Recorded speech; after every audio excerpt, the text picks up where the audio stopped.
Assalamualaikum warahmatullahi wabarakatuh. Kenalkan, nama saya Idan Hamad Budianto, Fakultas Pertanian Universitas Haluoleo Kendari, jurusan Agribisnis. Di video kali ini saya akan membahas tentang filsafat dan pokok-pokok manajemen menurut Frederick Winslow Taylor dan Henry Fayol. Sebelum saya memulai video ini, pastikan Anda semua telah mengklik tombol subscribe dan like sebanyak-banyaknya pada akhir video ini, karena ini adalah video untuk tugas dari dosen saya. Maka nilai yang akan diberikan ke saya itu dilihat dari subscribe mungkin, pokoknya subscribe dan like yang banyak gitu. Oke, tanpa basa-basi mari kita mulai videonya.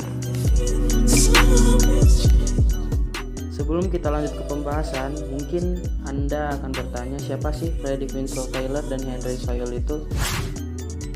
Nah, buat yang ingin tahu, Frederick Winslow Taylor lahir pada tanggal 20 Maret tahun 1858 dan meninggal dunia pada tanggal 21 Maret tahun 1915, tepat pada keesokan hari beliau berulang tahun ke-59 tahun. Beliau merupakan seorang insinyur mekanik asal Amerika Serikat yang terkenal atas usahanya meningkatkan efisiensi industri. Dia dikenal sebagai bapak manajemen ilmiah dan merupakan pemimpin intelektual dari gerakan efisiensi. Henry Fayol lahir pada tanggal 29 Juli tahun 1841, meninggal dunia pada tanggal 19 November tahun 1925. Beliau merupakan seorang insinyur pertambangan Prancis, eksekutif pertambangan, penulis dan direktur pertambangan yang mengembangkan teori umum administrasi bisnis yang sering disebut Fayolisme.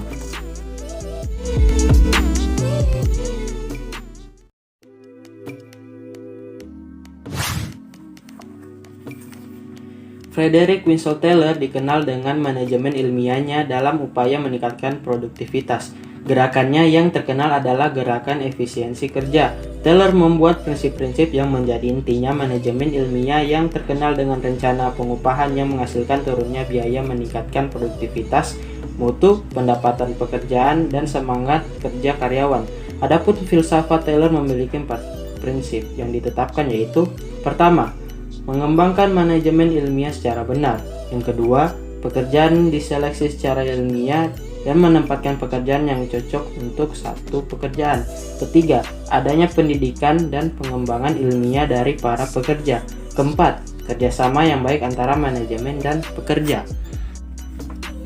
Dalam keempat prinsip ini, beliau menganjurkan perlunya revolusi mental di kalangan manajer dan pekerja. Adapun prinsip-prinsip dasar menurut Taylor mendekati ilmiah adalah: pertama, adanya ilmu pengetahuan yang menggantikan cara kerja asal-asalan. Kedua, adanya hubungan waktu dan gerak kelompok.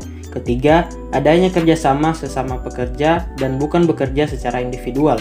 Keempat, bekerja untuk hasil yang maksimal. Kelima, mengembangkan seluruh karyawan hingga taraf yang setinggi-tingginya untuk tingkat kesejahteraan maksimum para karyawan itu sendiri dan perusahaan.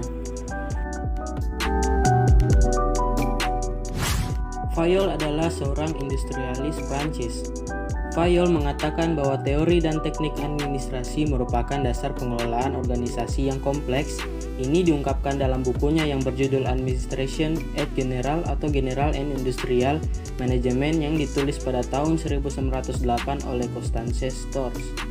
Fayol membagi manajemen menjadi 5 unsur, yaitu perencanaan, perorganisasian, pemberian perintah, pengkoordinasian, dan pengawasan. Fungsi ini dikenal dengan fungsionalisme.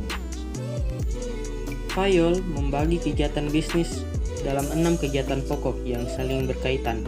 Pertama, teknis, memproduksi produk. Kedua, komersial, membeli bahan baku dan menjual produk.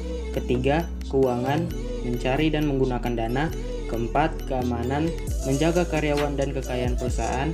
Kelima, akuntansi, mencatat dan mengukur transaksi.